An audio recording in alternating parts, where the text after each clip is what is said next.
Today I'm going to show you 5 different blending methods for colored pencils that you can use for drawing different objects. You can blend colored pencil in so many different ways, but I'm going to show you the most used techniques by me. You can try them all and choose what works best for you. I usually combine different techniques for a single drawing according to the nature of the object that I am drawing. So without further ado, let's get started. I use Strathmore Bristol 300 series vellum paper for this demonstration. I have printed 5 boxes and 5 butterflies to this paper. I'll show you the technique in detail on the boxes above, and I'll use the same technique to draw the butterflies below. I'm going to use the same set of colors to get an idea of what's the actual difference between these techniques. All the colors are listed below. The first method I'm going to discuss is layering. This technique is the most difficult, most time consuming, but gives you the best result. This technique is perfect for the areas that need a flawless gradation of colors without any hard edges. So I use this technique for drawing skin. I never use any other techniques to draw skin because I want that smooth, seamless blending for the skin. For this technique, I use very light pressure and several thin layers to gradually build the color up. I am going to draw in this box using 3 different colors, a dark color, a medium color and a light color. For this technique, you have to go from the lightest color to the darkest color. As you can see, I put several thin layers of the lightest color first. You can increase the pressure slightly in some areas where you want a thick lay down. But never use a heavy pressure at any stage. Just a small increase in pressure is enough. Here I have concentrated the color more on upper part because this color is going to be the main color of that area. Now I am using the next darker color with several thin layers. I am varying the pressure so as to get a gradation of color. Make it lighter towards the lighter color. But never completely cover the lightest color you already put down. And you can see that I am correcting some imperfections in between by using thin layers.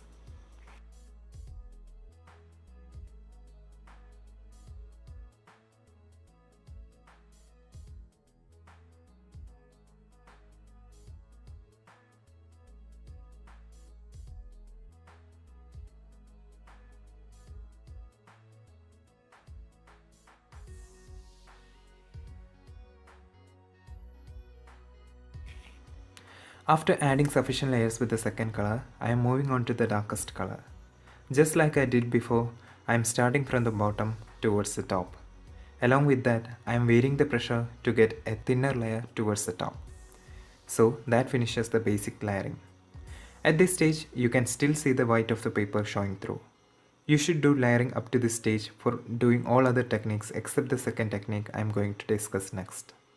So the difference between the other techniques and this layering is that you should layer again and again until the white of the paper disappears.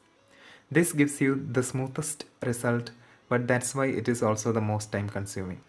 So you have to repeat this layering process back and forth until the paper is not showing through.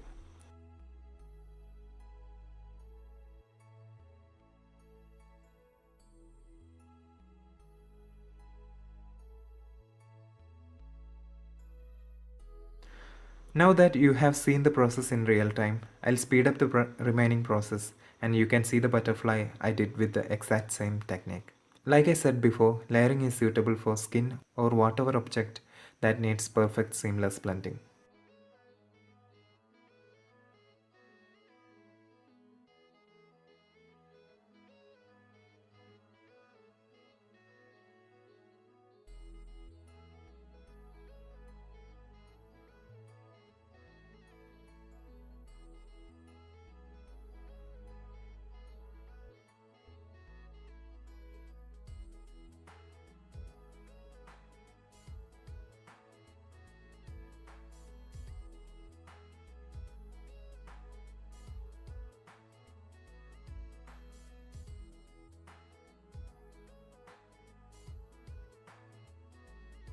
Now coming to the second method, I call this burnishing because you have to apply the pencils heavily from the very beginning so that the paper is not showing through at any stage.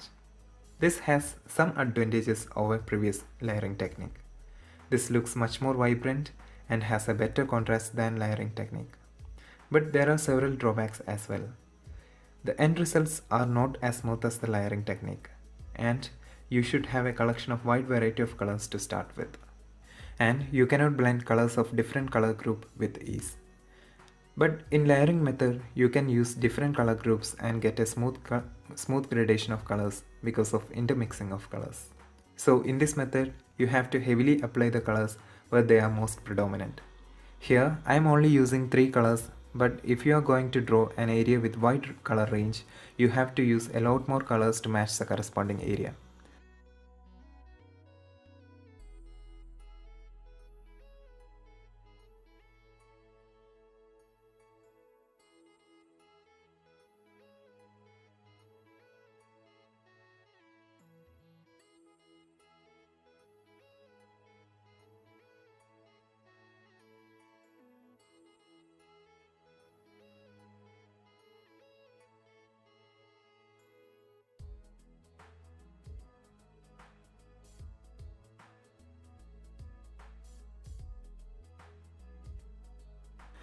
After you apply the colors, you will have a sharp edge between the adjacent colors. So next thing you have to do is to blend these two adjacent colors till that sharp edge becomes smooth. For that, you can use both the colors back and forth and blend the colors on the paper itself. This technique can be easily done if you are using a wax-based pencil like Prismacolor or Derwent Colorsoft, whereas the layering technique is more suitable for oil-based pencils like Faber-Castell Polychromos. This technique is much less time consuming than the previous technique. I took around 25 minutes to do the first square and first butterfly, but I finished this box and butterfly within 15 minutes. This technique is suitable for areas with solid color or shiny objects like colorful plastic and shiny fruits. I don't usually use this technique for my drawings, but I usually start with the layering and finish it with burnishing on drawing fruits and shiny objects.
The next technique I am going to discuss is blending with blender pencil. Like I said before, you have to draw a color gradation with the same technique I showed you in the layering method before applying the blender pencil. The only difference is that you don't waste time by layering over and over until the paper becomes saturated. You just have to put down a basic color gradation with sufficient layers. Then all you have to do is to apply the blender pencil heavily. This flattens the tooth of the paper and color spreads evenly across the paper surface. So this saves a lot of time by not having to repeat the layering process again and again. But this technique also has some drawbacks. Blender pencils desaturate the darker colors by dragging the strong pigments across the paper. So this gives a low contrast result. And blender pencils tend to lower the vibrancy of some colors by taking away the pigment. So this makes blender pencil a useful tool for blending light skin tones. where we don't want strong hues. But I always prefer layering method for drawing skin tones, so that makes a blender pencil nearly useless for me. But I still use them for making colors a bit lighter. All I have to do is to apply a thin layer of color and apply the blender pencil over it. This way I can make a slightly lighter color if I want to. And you should remember that before using blender pencil, you must put down a basic color gradation. Many beginners make the mistake of not applying the pencils properly before applying colorless blender.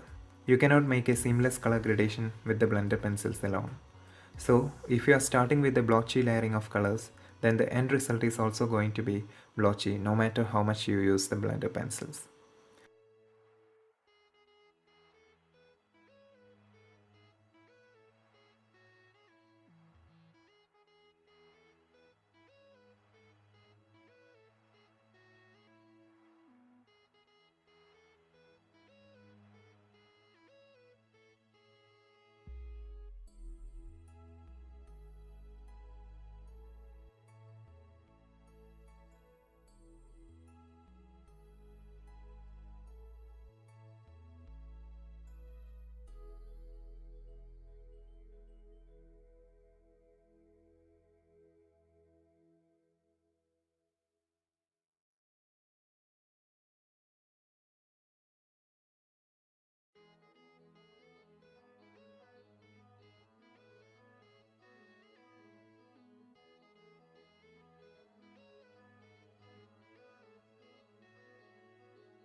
Now coming to the technique number 4, blending using a solvent.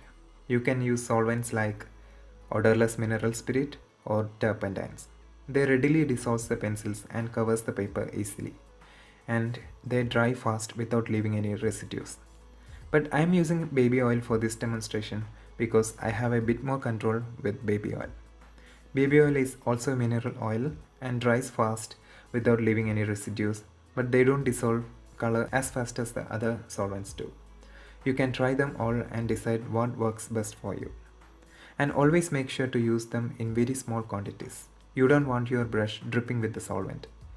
I usually dip a flat synthetic brush in the solvent and wipe off the excess with a paper towel before applying.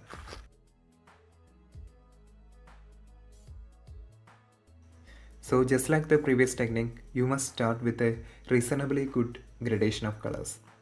It should not be very thin either.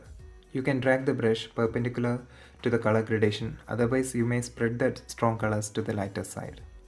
You can get a vibrant result instantly by using solvent. It is very evident when blending colors like reds and purples. It instantly gives a rich color by dissolving the pigment.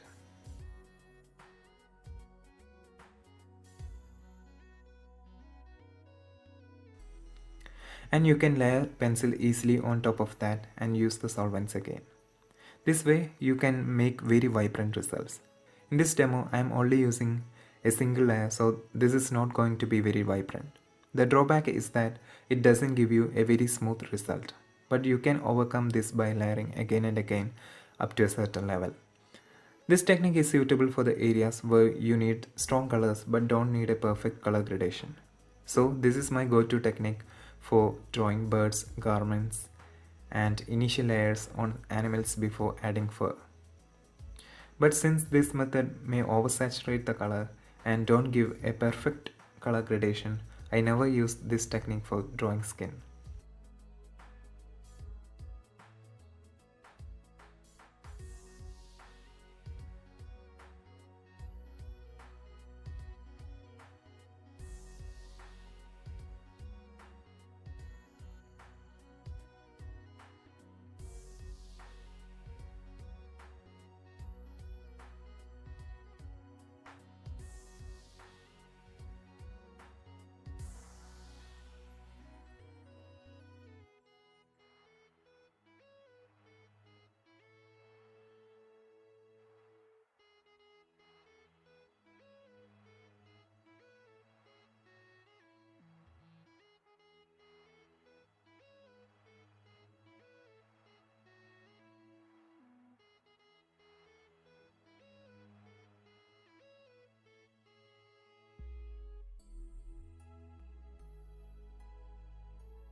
The final technique I am going to discuss is the good old method of burnishing with a white pencil. For this method also, you need a basic color gradation to start with. Then you can use the white pencil to spread the color evenly until the paper is not showing through. Almost all pencil sets come with a white pencil, so this method don't need any extra tool to start with.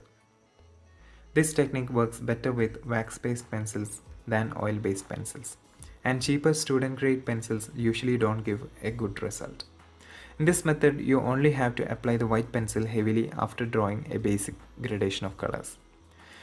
This gives you the least vibrant result of all. So if you want to make colors a bit less vibrant and whitish, you can use this method. You can also use other light colors similarly, but you will add that particular hue to final drawing. I used this technique only when I was a beginner, but I sometimes use this technique to get softer colors like in a flower petal. You can also watch me doing this burnishing in my lavender rose tutorial here. So that's all for today. Thank you so much for watching, and don't forget to subscribe to my channel.